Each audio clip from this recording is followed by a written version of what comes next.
हवन की विशेषताओं पर बात करते हुए हम पाएंगे कि हवन में आम की लकड़ी का इस्तेमाल किया जाता है।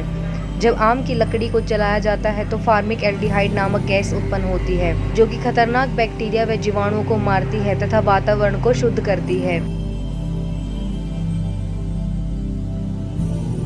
बाद में इस गैस को बनाने का तरीका पता लगाने की कोशिश की तो पता चला कि गुड़ को जलाने पर भी यह गैस उत्पन्न होती है।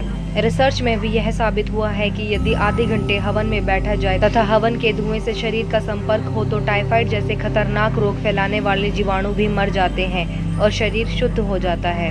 हवन की महत्वता को देखते हुए राष्ट्रीय वनस्पति अनुसंधान संस्थान लखनऊ के वैज्ञानिकों ने भी इस पर एक रिसर्च किया और जानने की कोशिश की कि क्या वाकई हवन से वातावरण शुद्ध होता है और जीवाणुओं का नाश होता है या नहीं।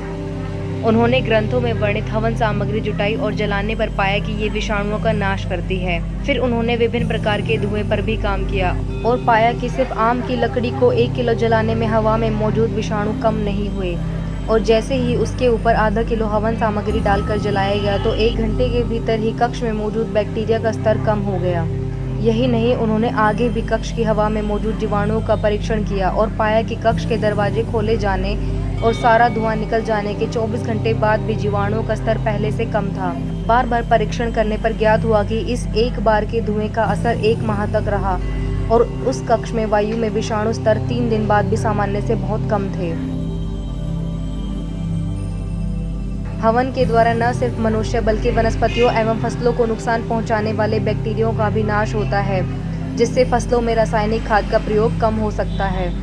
हवन करने से न सिर्फ भगवान खुश होते हैं बल्कि घर की भी शुद्धि हो जाती है।